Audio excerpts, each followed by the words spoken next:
Wow, this Terrance Gangsta Williams, aka OG Giggity, aka Mr. Answer Right Back, aka the People's Champ. I'm gonna talk about Lil Tank. Let's talk about Lil Tank. A lot of people, when you say Lil Tank, they're gonna say, "You to my Lil Tank out the St. Bernard?" Well, actually, Lil Tank is out the Magnolia Project. When Tank was a little young boy, I used to come through the cut and I would see him leaning on the porch, and I used to be like, "Who the little boy waiting on?" And actually, he had a crush on my daughter. So he was just running back through the cut. And I went and did a state bid. I come home, somebody put up on me in a two, I get the call mixed up with a Regal or a Cutlass, whatever. But it's the Tank. I'm like, I remember that he got tattoos on him, full gold in his mouth.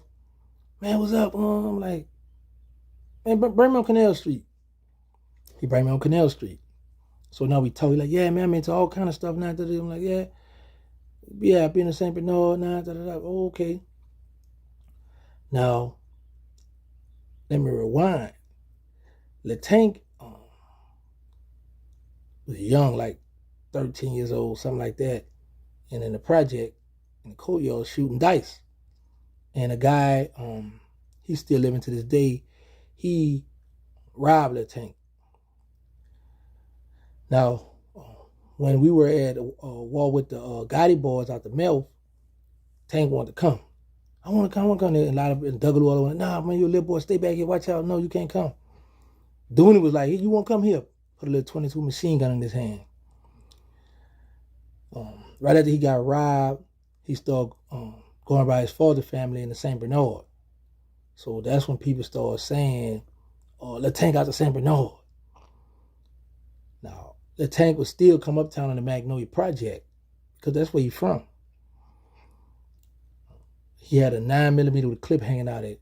And there's a block party on Magnolia Street. Police went chasing him behind him. He ran behind the building, running around the building. They finally caught him. That's when he went to the feds in '97 for a gun. While in the feds, he gets to this old head out the Calio. Well, it was behind some wine, actually. The old head made some wine. Tank didn't like the wine. Man, I want my money back. Cussed the old head out. Old head chased Tank with a knife. Tank get away. They go to the hole. Tank come out the hole and go stab the old head co-defendant up. These are all homeboys now, y'all. So then while they in the shoe in the bloody Beaumont, it was this thing that when you come down to the hole, you could yell to find out where your homeboy's at. Because sometimes you'll be in a cell 2-3 people or 3-4 people. And you gotta be careful who you go in the cell with, because when something pop up on the compound, it roll over to the shoe, the hole, everywhere. It's just drama. So you don't want to be in a cell with somebody from another state, and if y'all beefing, they could kill you in that cell. So anyway, Tank and his homeboy, I don't want to call his homeboy still living too. They were sellers. So 10 Wall Fat came down, and they had an argument through the vent. So they needed that cell. So 10 Wall Fat said, put me down in the cell with them. And they was like, Fat, you going in the cell with Fat? Like, yeah, man, them little boy gonna play with me. But they let Fat in the cell. 10 Wall Fat chilling. One day he go to rec. So when you come back, usually the officer will make you cuff up. Well, the Tank and his other homeboy figured like they was asleep. So the officer just popped the door, let Fat in.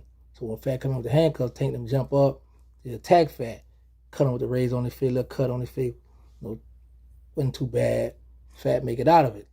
So now it's beef with Tank and Fat. Now these homeboys now, so Tank go home, catch a gun case, go to trial, beat that.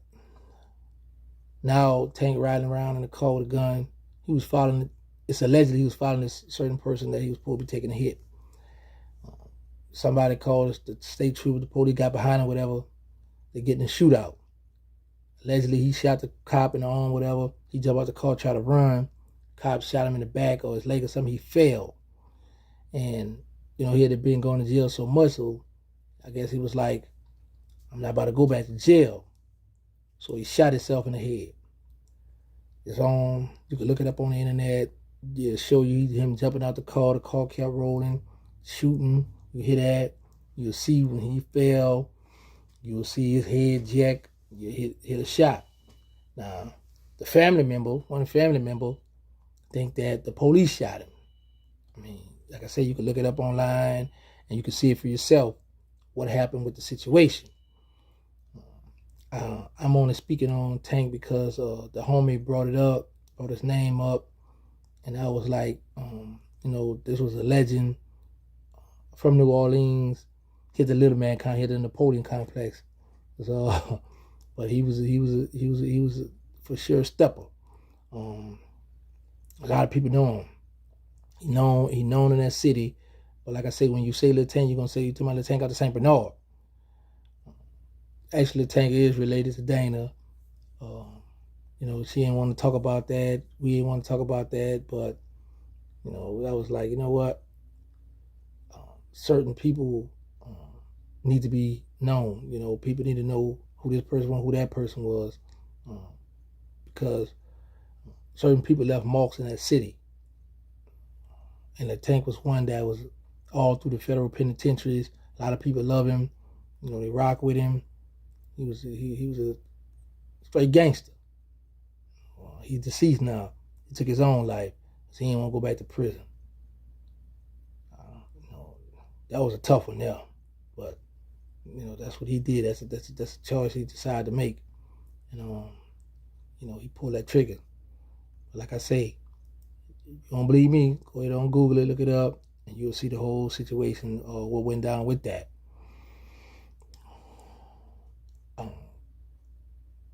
That's all I have for right now. Y'all know the motto. Say no to drugs. Let's stop the violence. Put the guns down. Make sure y'all get tested for HIV and AIDS. You need to know your status. We got the nonprofit, they need us. Got the Instagram, they need us, Third Ward. We have the Roku channel, Terrance Gangsta Williams Network. Make sure y'all download that if you have a small TV at the house. Make sure if you want to submit your videos, you can submit your videos to Show Love 3@gmail.com. If it's a nice video, I'm gonna post it. Load your video on my channel and make money. You're gonna get half of the proceeds. You're gonna get half of that thing. You're gonna do a contract. Yeah, that's right. I'm gonna open my channel to everybody. Let's get some money. So that way now you can start do your own thing. But do not send me a lot of that goofy stuff now. People want interesting stories. So I also post up this story about the real estate that a guy sent that you all might be interested in, that you all need to check out, because a lot of y'all have money, don't know what to do with it. And before I forget, shout out to No Rap Cap Podcast. That's right, No Rap Cap Podcast. Make sure y'all subscribe, share, and go check out their podcast. No Rap Cap Podcast. That was the first podcast that I did an interview with when I first came home. I was at my work. I was at the job, and on my break, it could have got me fired. Now I think about it, because I went over the time. I did an interview in the car. They zoomed me in, whatever the thing is. I went in there, and but they never put it out. So y'all need to get on them about that. No Rap Cap Podcast. I had another. It's my fault, man, because I wrote that stuff down. I had it with me.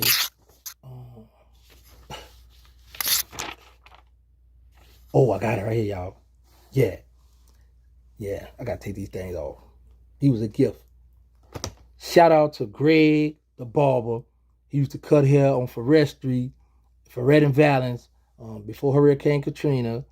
Shout out to Myra Pugh and Kim.